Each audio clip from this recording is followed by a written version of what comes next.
आज आप सोच विचार में हैं, टेंशन लगता है कुछ ज्यादा बढ़ गई है। वाइप आउट पहले शिवसेना का हुआ और अब वाइप आउट यहां पर एनसीपी का होता हुआ नजर आ रहा है।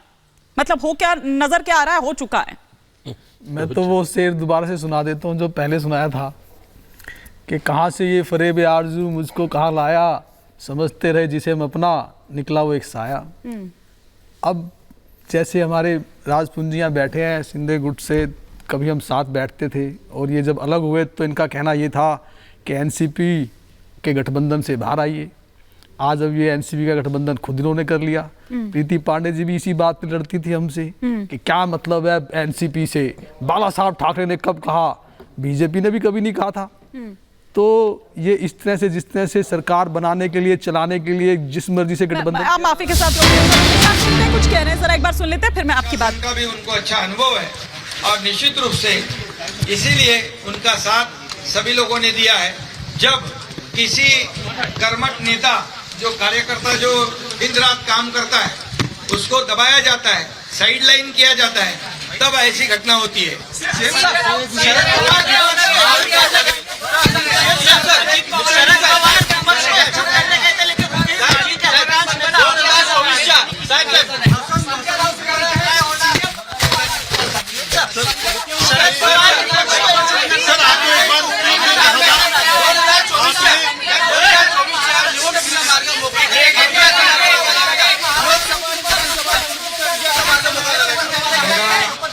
निवडणुका डोळ्यासमोर घेऊन आम्ही कधी काम करत नाही। हे वर्षभरामध्ये जे केलेलं काम, मागच्या 2.5 वर्षाचा बॅकग्राऊंड पुढे आम्ही चाललोय।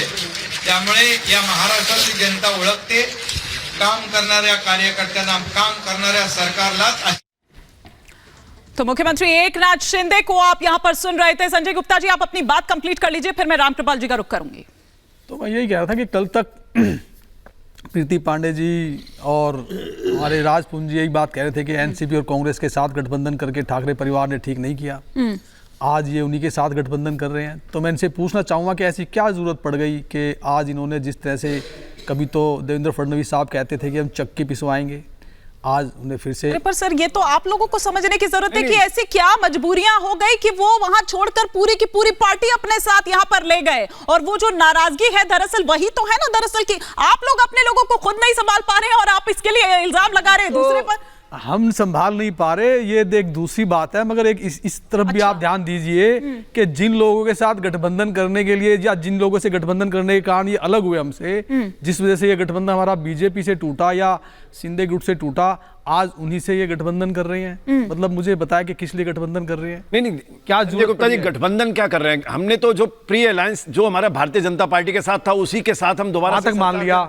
उसके बाद हमने क्या गलत कर लिया? नहीं, वो ठीक है, चलिए मान लिया। अब दूसरा, अगर हमारी, मैंने भी किया था। अरे प्रधानमंत्री जी के साथ अगर आके कोई कार्य करना चाहता, देश के साथ जो मैंने भी किया था, अपने आप को जोड़ना चाहता, तो उसमें क्या, उसका समर्थन मैंने भी किया था। मगर आज मुझे आप ये बताइए, गलत इल्जाम मत लगाइए। इल्जाम नहीं लगा रहा हूं मैं, आप गलत इल्जाम में तो पूछ रहा हूं। आप देखिए, मैं सिर्फ ये पूछ रहा हूं कि आज ऐसी क्या जरूरत पड़ेगी जो अजीत पवार जी की पार्टी को तोड़ा। देखिए, इस देश को जरूरत है, इस देश को जरूरत है प्रधानमंत्री मोदी जैसे नेतृत्व की। 2 इंजनों से बात नहीं चल रही थी, तहत ही देश आगे बढ़ रहा है। पूरे देश के अंदर जरूरत क्यों पड़ गई? आप उसके अंदर उस चीज को समझ नहीं रहे, आप उस चीज को समझ नहीं रहे।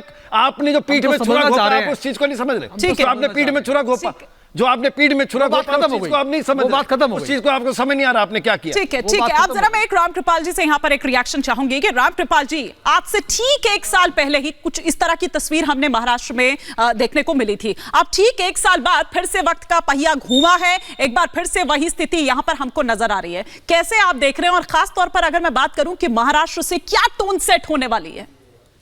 देखिए, महाराष्ट्र से तो बिल्कुल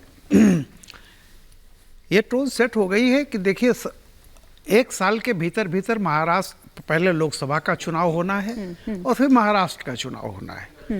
देखिए, एक सिंपल सी चीज है, राजनीति में नेता जो है, इवन जनता भी आज की तारीख में जागरूक है, उसे पता होता है कि आने वाला समय किसका है और क्या है। आज देखिए, अजित पवार ने अपने पूरे संबोधन में, अगर आप ध्यान दें, उसमें महाराष्ट्र की क्षेत्रीय राजनीति पर बहुत कम बोला है। शुरुआत उन्होंने राष्ट्रीय राजनीति से की